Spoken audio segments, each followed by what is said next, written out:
Hey everyone, Jamie Pay here. Welcome to this video. Welcome to this channel. Thank you for being here today. As you can tell by the title, we're going to talk about weekly stories again, scrapbooking, back to basics, getting our stories told, just like whatever we want to call it. That's what I wanted to open up with today. A couple things in mind, as you can see here, a layout that we're going to be processing here in today's episode.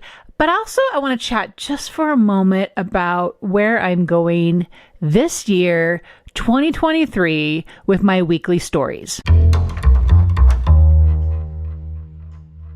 Hey, here on my workspace, I have 4 books. Now, these books are a combination of what you're seeing here, storyline chapter inserts, scrapbook, 7.5 by 9-inch scrapbook albums. I have 4 of them because it's for each quarter of the year. So this one here holds January, February, March, or it will hold January, February, March because not everything is filled in. And I'll talk about that in a moment. Then we have April, May, and June. And I got a little fancy here. And this is some work from a Heidi Swap class. I will link that below of how that came together. So that is, some of these pages in here are inspired by that storytellers class. So this is a storyline chapters book with a storytellers class inside of it. I know, isn't that fun? We can do all the things that we want.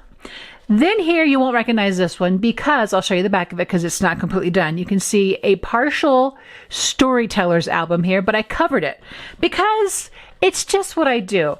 I wanted all my books to at least have a congruent vibe about them, and I think I accomplished that. So you can cover your books up if you don't like the covers of them. It was a yellow and white stripe, but that wasn't working for my vibe at the time. So we do what we want, right? And so this last book here is completely blank.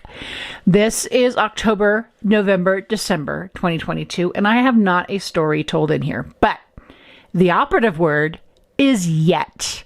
I don't have my stories told in here yet. So I just wanted to highlight really quick how my stories, my weekly stories, project life, if you will. This is what my project life became years ago, and I'm still continuing. I love this size. I love this 7.5 by 9-inch size to work in. I will be unpacking this more in some future videos. Today, I just wanted, I really just needed to kind of kick off some classic scrapbooking because it really has been a small minute with Christmas and with some assignment work and all that. I am missing my scrapbooking time. So I know you're looking at a blank page here. So literally we have a blank page here and photo and some papers from ScrapbookCom and some print shop from Vicki Boutin. Actually, lots of print shop because the color is just so good. And let's see. And of course, stamps, because if you've seen my January colors post, you see these are some stamp colors that I'm living in right now. Some rub-ons from 49 and Market, and I'm super excited to use those again. And oh, and these dainty snowflakes, small, from ScrapbookCom, that also come with a set of dies. So that's fun. So we're going to make use of all these today. So let's get to that. Okay, I have grabbed my gel plate storage container and a 6-inch wide gel plate, and I am doing this a lot. I've already kind of techniqued this out in a recent video, but I am loving this. Grab my brayer, and you can see here I'm grabbing my go-to colors for January. I've loved using Evergreen Bough. I think I have Speckled Egg in here. Yeah, and then I also will be grabbing the peeled paint, which I feel like I've just sort of discovered peeled paint. It's been so good, but I'm just rubbing, smushing these ink colors onto the gel plate, and then I smush them again with my brayer. And this is, watch what happens here, because there's like no perfect way to do this, and it's actually kind of fun because I start to set it down, but I'm like, oh wait, I wanted to stamp these dainty small snowflakes on here to kind of distress it. So when you stamp on the gel plate with a uninked stamp, it removes the color from the gel plate, which is super cool. And you get this very subtle background then on your paper. So I don't worry about the fact that I already kind of laid that cardstock on there. I'm just going for it.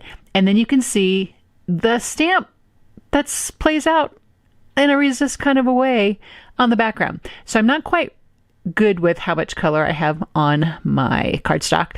So I am just going to add a little bit more color and just see what happens. You cannot have a specific idea in mind when you are gel printing because you just don't know what you're going to get.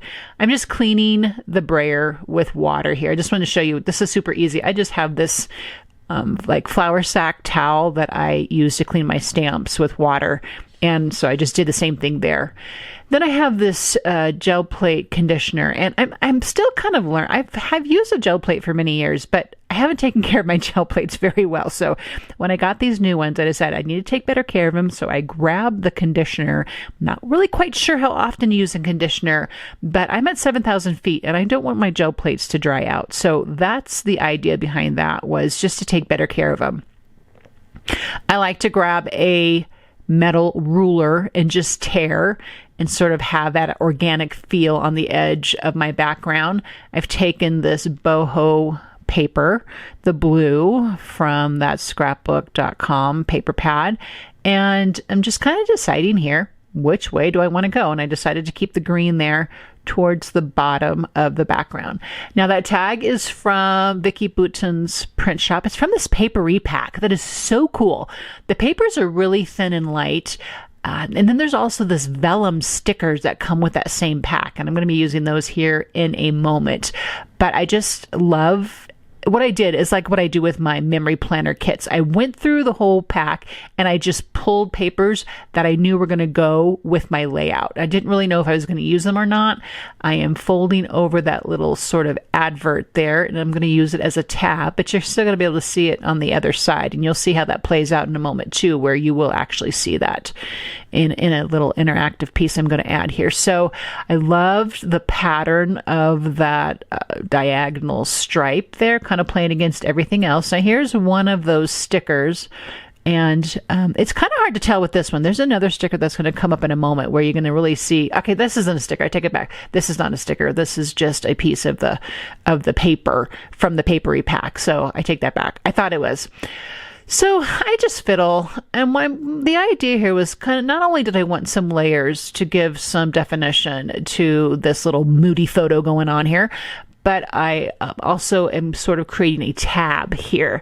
Now these are perforated tickets from 49 and Market, and I just love them. There's so many little nuances to this little ticket pack, and I could make with these all day. I think I could make with all this stuff just all day long. It's just really working all together really well. This is a calendar from the print shop papery, and I thought that was appropriate since this photo is coming to you from the beginning, like the very end, the beginning of the year. And someone mentioned to me recently how they appreciated I'll take a introspective photo of my coffee. And because here's the thing, this wasn't necessarily an event taking place on this day.